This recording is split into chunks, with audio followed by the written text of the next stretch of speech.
A gente vai conversar hoje com a Monique Cruz, que é coordenadora do Programa de Violência Institucional e Segurança Pública da Justiça Global, e recebemos também o Pedro Lagata, que é assessor de projetos do Fundo Brasil de Direitos Humanos. Pedro, Monique, um prazer recebê-los aqui, sejam super bem-vindos. E eu queria já começar com a Monique, eu quero saber dessa decisão do STF, o que isso representa, qual o impacto dessa decisão no momento de discussão sobre esse uso das câmeras, né? Boa tarde, Monique. Olá, boa tarde a todas, a todos, a todes. Obrigada pelo convite, pela possibilidade de falar desse tema tão importante. Então, para nós, essa decisão ela é uma grande vitória, né? Primeiro porque ela marca o STF, né, que é o Supremo Tribunal Federal, impondo um fim a uma falsa controvérsia que o Estado do Rio de Janeiro vem tentando implementar nessa disputa, né, para resistir à implementação desse programa com o uso das câmeras corporais, e também marca uma resposta ao desrespeito do Estado do Rio de Janeiro em relação a esse tema. Primeiro, porque esse não é um tema novo, né? Esse não é um tema que aparece na DPF 635, a arguição de descumprimento de preceito fundamental número 635.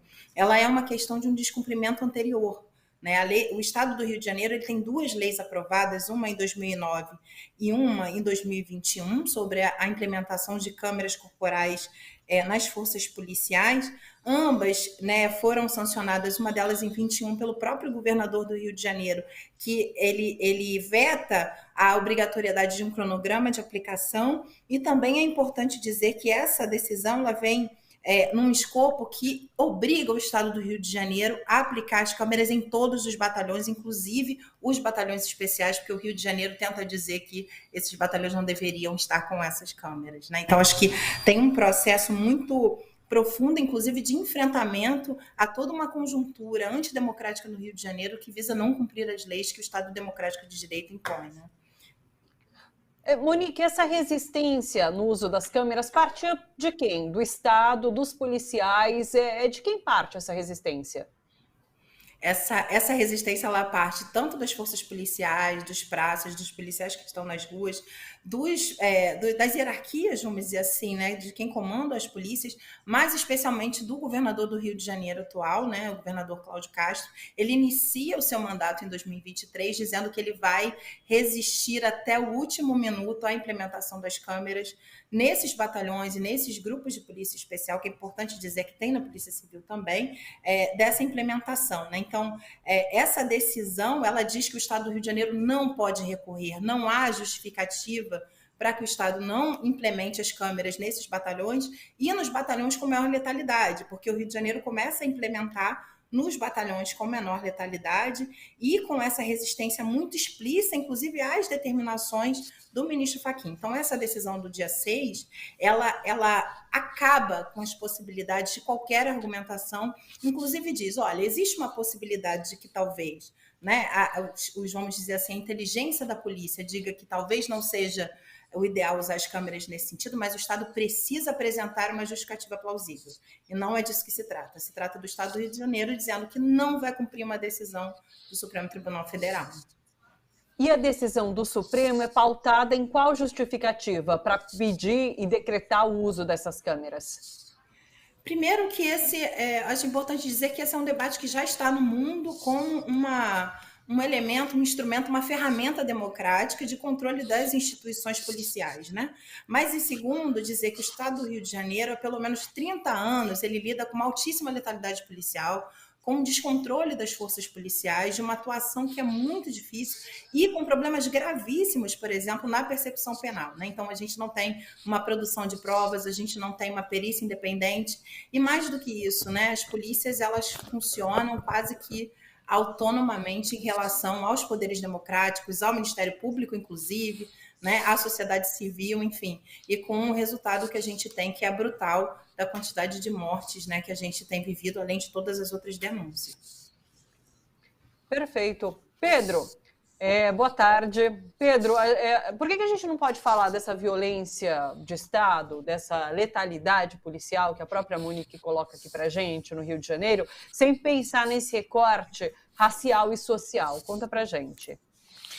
Boa tarde, Thalita. Boa tarde, Monique. É sempre um prazer muito grande estar aqui em companhia de uma apoiada do Fundo Brasil, como a Justiça Global, discutindo com vocês sistemas tão importantes.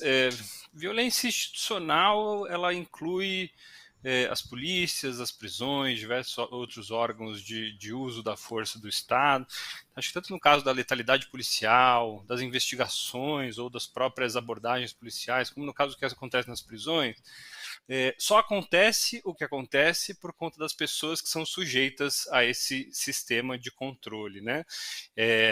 Violência policial e encarceramento em massa não podem ser dissociados de para quem é orientado esse sistema, que são, sobretudo, a população negra que mora nas periferias da cidade, seja nas favelas, sejam em comunidades, sejam em outros contextos. O que a gente vê desse sistema é um clássico caso de dois pesos, duas medidas, né? Quando a gente analisa situações muito parecidas, quando uma é uma pessoa mais pobre, preta, e a outra uma pessoa de classe média branca, os resultados da atuação desse sistema são muito diferentes. Então, esse caso de violência, né, no caso da letalidade policial, o que a gente vê é toda uma inércia desse sistema de coibir, sobretudo por conta de quem está sendo assassinado pela polícia cotidianamente. E esses, então, né, o sistema polícia-prisão como forma de produção de desigualdades é, no fundo, um grande sintoma do racismo estrutural que condiciona toda a sociedade brasileira. Dessa forma, as duas coisas, né, racismo e polícia e prisão, precisam sempre ser entendidas em conjunto. Pedro, você citou a Justiça Global como essa organização que é apoiada pelo Fundo Brasil, né? E vocês têm uma frente voltada a essa questão da justiça criminal. Diante dessa decisão do Supremo Tribunal Federal, que a gente está debatendo, como que as organizações apoiadas têm trabalhado para enfrentar violência policial? Primeiro é preciso mencionar que a DPF, da qual a gente está falando, tem a atuação da Justiça Global e de várias outras organizações, muitas das quais apoiadas pelo fundo, que muito honra a nossa fundação, né, essa parceria com elas. E essas organizações atuam em várias frentes, com várias iniciativas. De novo, aqui entendendo, né, toda essa discussão polícia, justiça criminal como um contínuo, a gente tem muitas ações voltadas para o controle da letalidade policial, de organizações que, por exemplo, estão monitorando e documentando violência letal e armada, que o Estado muitas vezes se nega. Eu tenho aqui o exemplo de algumas organizações do Nordeste, mas isso é estrutural no Brasil. O Estado se nega a documentar, onde esses casos muitas vezes escondem execuções extrajudiciais de policiais, que, ou seja, não se tornam visíveis, né? Essas organizações desenvolvem e participam de muitas pesquisas e estudos que vão depois embasar, por exemplo, que tem até nessa própria decisão planos de controle da letalidade, ou seja, eles vão demonstrar evidências e vão fazer sugestões para que o Estado controle as suas próprias forças policiais, né, o que deveria acontecer. Além disso, oferecem um sem número de serviços de apoio jurídico, psicossocial, acolhimento familiar para famílias e testemunhas desses casos que são muito ameaçadas, né? Ou seja, não só acontece a violação e o fato gravíssimo de perder seus entes queridos, mas como testemunhas ou como, né, partes, depois pode ser uma investigação, ainda são ameaçadas. E tem mais diversas outras formas de tentativas, né, de incidência da sociedade civil para controlar a atuação da polícia, tanto na sua ação de policiamento, como a polícia enquanto porta de entrada de todo um sistema de justiça, né, que depois vai trabalhar em cima disso. Mas é um campo vasto de atuação, um campo antigo, assim, a Justiça Global está aqui, não me deixa mentir, há muitos anos, né, traz soluções para o Estado, para o controle das suas prisões e polícias, e sempre encontra o Estado muito pouco permeável a essa atuação. Não à toa, né, o governador do Rio foi até o STF discutir uma medida que já em grande parte tem consenso em vários lugares, né, de que precisa ter, de que não tem muito como fugir. Monique, conta pra gente como foi essa atuação junto à discussão ali no Supremo Tribunal Federal da Justiça Global. Então, a Justiça Global ela tem algumas décadas de acompanhamento, assessoria, apoio a movimentos sociais que são protagonizados especialmente por mulheres negras, mães de vítimas, né, do Estado, da violência do Estado. Então, nós entramos como amicus curiae desde o início dessa dessa DPF, né, levando insumos estatísticos, jurídicos, políticos, como o Pedro vem trazendo, para contribuir com essa decisão e com uma implementação de fato, né, dessa política e de outras também que estão sendo apresentadas aí, né, tem, como eu estou dizendo, são décadas de demandas ao Estado, né, desses movimentos, para trazer essa implementação. Então, desde esse momento que a Justiça Global entra como amigos, né, a gente tem trabalhado também na assessoria, quando eventualmente esses movimentos necessitam desse apoio técnico, né, a gente tem feito também uma ação de incidência, né, tanto no STF, agora mais recentemente com o Ministério da Justiça, são despachos que a gente faz sempre em conjunto com os movimentos, né, então um momento muito emblemático foi a ida, né, da Justiça Global junto com o coletivo Papo Reto do Complexo do Alemão, por conta das 2 últimas chacinas do ano passado que foram enormes, para um despacho junto ao ministro Fachin sobre essa questão. Então, a gente vem atuando em várias frentes, né, para tentar, de alguma maneira, conseguir incidir, e mais do que isso, né, que era uma acusação antiga aos movimentos sociais e às organizações da sociedade civil, de que nós não apresentamos propostas, de que nós não queremos contribuir, apenas criticar, ao contrário, né? A Justiça Global, em uma das audiências que teve aqui no Rio, para a construção do plano de letalidade, que inclusive, diga-se de passagem, né, o Estado apresenta um plano pronto, abre uma audiência pública cheia de limitações à participação social da população. Esse plano sequer tem uma linha sobre a questão do racismo e da importância de enfrentamento ao racismo. A Justiça Global, só a Justiça Global levou cerca de 30 propostas, né, que não foram consideradas.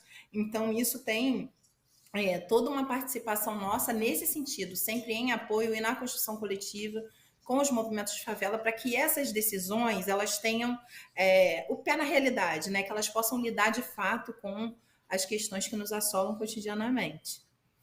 Você menciona essa questão do plano. A gente sabe que as câmeras são um passo para a redução da letalidade policial, para essas questões referentes ao governo do Estado. Que outras medidas são necessárias que deveriam, por exemplo, aparecer num plano como esse? Então, outras medidas que são necessárias. Primeiro é que a gente como sociedade, não só as organizações da sociedade civil, os movimentos e o próprio Estado, a gente vai precisar se debruçar de como, né, especialmente essa questão das câmeras vai ser implementada.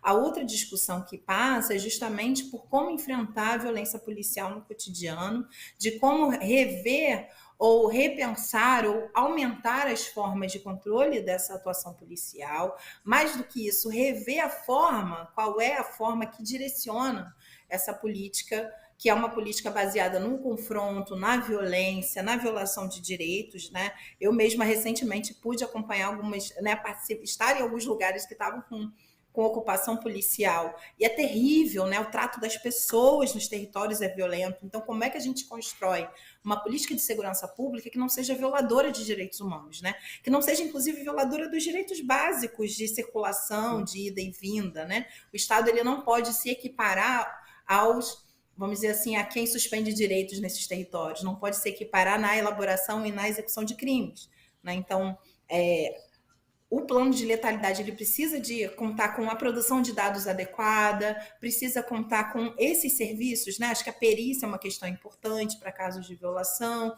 precisa contar com situações em que haja uma cadeia de comando efetiva. Então, o Rio de Janeiro hoje ele tem 2 secretarias de polícia, ele não tem uma secretaria de segurança pública que pense outras formas de fazer essa política. Então, tem uma série de questões que a gente precisa discutir, se debruçar e construir junto com a proposta das câmeras, né? Que também é uma discussão bastante ampla e que demanda de muita dedicação e reflexão coletiva e construção coletiva da sociedade em geral, né?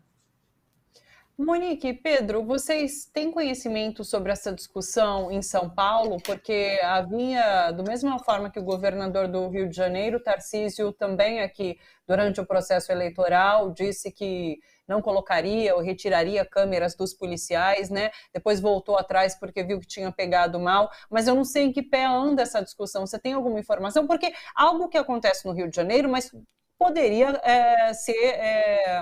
poderia se expandir para outros estados do nosso país, né, Monique? Eu estou sem seu áudio, acho que você deve ter... Agora foi. Voltei? Então, está se expandindo, né? A gente tem alguns estados que já estão implementando ou pensando ou discutindo a implementação das câmeras. Definitivamente esse é um caminho sem volta, né? O mundo está dizendo isso para o Brasil. Mas tem alguns elementos, né? Então, cada unidade federativa que está iniciando essa implementação está iniciando de um jeito. São Paulo, definitivamente, né, tem sido um caso que aponta muitas possibilidades positivas da implementação dessa política, né, nessa construção em que pese a resistência dos agentes públicos, o que é terrível se a gente pensar que a gente vive no Estado Democrático de Direito, né? Quando é que um agente público ele se recusa, né, a ser fiscalizado no seu trabalho. Mas a experiência de São Paulo também trouxe para a gente algumas questões, né? Coisas muito pequenas, que podem parecer muito pequenas da implementação dessas questões, e por isso os protocolos de guarda, de produção, enfim, de protocolos de acesso a essas imagens, a esses vídeos, eles são importantes, né? Então, a gente tem identificado, por exemplo, que São Paulo, em sua experiência, identificou uma coisa muito que pode parecer muito pequena, mas que é o local da câmera, onde a câmera fica para efetivamente produzir uma possibilidade de analisar aquela situação em que eventualmente possa ter acontecido alguma violência, né? Então, temos tido essa experiência que tem sido acompanhada com atenção pela sociedade civil brasileira e por agentes públicos que estão interessados em garantir que a democracia não seja derrubada aos poucos em cada pequena, entre aspas, em cada decisão como essa. Mas ainda temos muito a avançar, porque essa discussão precisa ser transparente. Ela precisa ter garantido um controle democrático efetivo dela, né? E com todo o cuidado necessário. Eu achei muito interessante essa questão também de você poder pedir as imagens que foram feitas, né? Porque elas deverão ser arquivadas e serem disponibilizadas através de pedido. Isso já existia ou passou a existir a partir dessa ordem do Supremo? Então, em relação à produção de câmeras especificamente, porque a gente tem algumas câmeras que estão, por exemplo, em viaturas, de algum tempo a gente tem casos emblemáticos graves no Rio de Janeiro, né, em que as câmeras puderam colaborar para a elucidação de algumas situações. Esses são processos muito delicados em muitos sentidos, especialmente porque a gente está falando da vida das pessoas muitas vezes, né?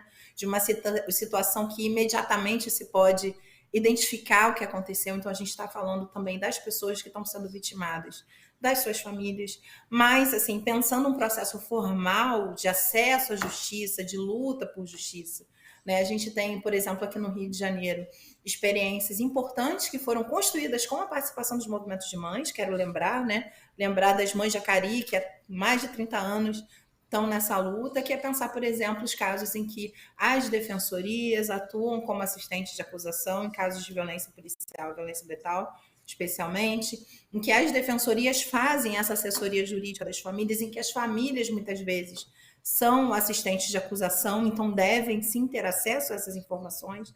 É claro que tudo isso quer dizer que precisamos pensar e elaborar bons protocolos de guarda e acesso a essas informações por muitos motivos, né?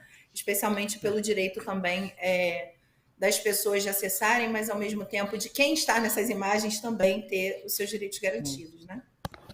Perfeito. Pedro, para finalizar, conta para a gente sobre essa linha de apoio do Fundo Brasil, as organizações que atuam com essas pautas da justiça criminal, como é o caso da própria Justiça Global. Só antes de comentar, me associar aqui a Monique, dizer que já tem diversos estudos mostrando que a experiência de São Paulo, né, tem um impacto grande na redução da letalidade, seja ela letalidade geral, seja de adolescentes, né? E também dizer que acho que para o fundo é muito importante reconhecer, a Monique falou várias vezes, mas a gente não mencionou diretamente, a importância dos familiares e das organizações desses protagonistas todo esse debate, né? A gente só chega aqui depois de décadas de trabalho das pessoas que perderam seus entes queridos para a polícia, dessa luta por verdade, justiça e memória também, né? Então, agora, por exemplo, aconteceu a primeira etapa do julgamento da chacina do Corió, no Ceará, onde PMs estão sendo julgados por uma chacina, então também força do trabalho desses familiares. O fundo ele vem trabalhando ao longo dos anos para fortalecer um movimento social antipunitivista, antiproibicionista, antirracista, que seja diverso, que seja nacional, né, para fazer frente a conjunto de organizações tão fortalecidas na democracia brasileira e também tão problemáticas, que são as polícias, as prisões, Ministério Público, Judiciário, né, que trazem essas engrenagens de desigualdade de maneira tão intensa. A gente trabalha, sobretudo, com parcerias com organizações como Justiça Global, entre outros, mas sobretudo organizações mais à base dos movimentos sociais mesmo, compostos por familiares, compostos por pessoas que sobreviveram ao cárcere, entre outras coisas, onde essas vias de apoio, em geral, são editais ou apoios diretos, mas muito mais editais, né? O fundo trabalha muito por essa via editais, e já antecipo aqui, podem, para a nossa audiência, esperar que a gente deve lançar editais sobre justiça criminal em breve, outros sobre, por exemplo, segurança de defensores, também conecta com esse tema, né? E esse nosso apoio, ele tem um foco, e aí, de novo, essa continuidade, né? Um foco em reduzir, fortalecer esses movimentos que confrontam, que lutam pela redução do encarceramento em massa no Brasil, e essa luta passa pelas polícias, passa por mais controle das polícias, passa pelas polícias respeitar o seu papel numa democracia, o que muito comumente é desrespeitado, e passa por esse debate. Acho que passa por sobretudo fortalecer a participação das organizações, das lideranças, dos movimentos sociais nesse debate de qual segurança pública e qual justiça criminal queremos, né? A gente precisa estar nesse debate de forma intensa, e fortalecer as experiências de sociedade civil, como o Monique disse, trazem soluções para uma justiça criminal menos violadora e menos produtora de desigualdades, né? Acho que esse é o caminho que o fundo segue, e o fundo ele pode ser apoiado diretamente. Nós trabalhamos com parcerias internacionais muitas vezes, mas pode ser apoiado diretamente por apoiadores, pessoas físicas que gostem de apoiar essas causas, assim como o fundo. Organizações também podem ser apoiadas diretamente. Então conheçam a Justiça Global, conheçam o site do fundo, conheçam as organizações de familiares, conheçam as organizações que estão na linha de frente, e apoiem, porque isso é parte fundamental do nosso debate sobre qual democracia nós vamos construir no Brasil daqui em diante.